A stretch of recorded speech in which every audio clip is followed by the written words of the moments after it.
Hello everybody, we have some advice now for people who are struggling with sore or rubbing dentures. Soreness or rubbing on the skin of the gums inside the mouth is often the case with new dentures that are having to bed in, but also can happen with older dentures as they become loose, usually because the gum has changed shape as gums gradually shrink. If it does continue to rub, you can get, of course, soreness and a painful ulcer. It can be really frustrating with eating. Normally we'd want you to come and see the dentist and have an assessment to see if new dentures are needed, and any persistent ulcer, of course, should be checked.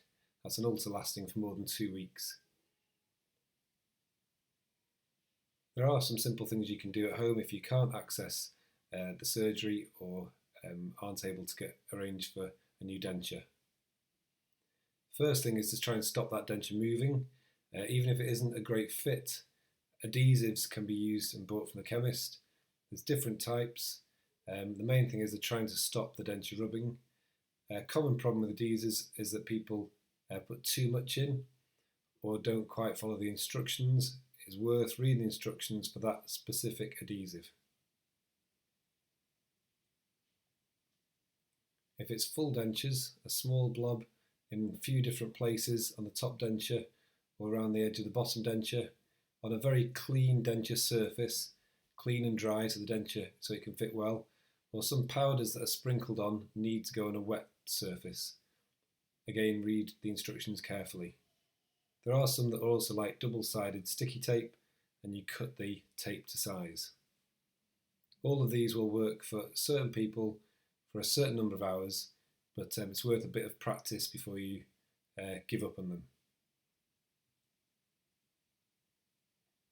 Occasionally we have a sharp edge that's broken from a broken denture, and using the emery board or nail file to carefully round that off can be sensible if you can't access the surgery. If you are struggling with a particularly sore or rubbing denture, we have to consider leaving the denture out. Maybe just put it in for eating and then hope in the meantime between meals the areas heal. Warm salty mouthwashes can help avoid secondary infections happening. Painkillers when required, like paracetamol, but we wouldn't want to persistently be using painkillers. And again, if you have an ulcer that doesn't heal within 2 weeks, do contact the practice or ask to speak to a dentist. So just to summarise, please ring if you want advice or help for a specific case.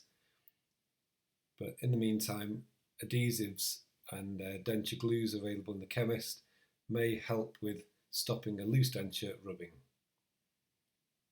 Good luck and thank you for listening.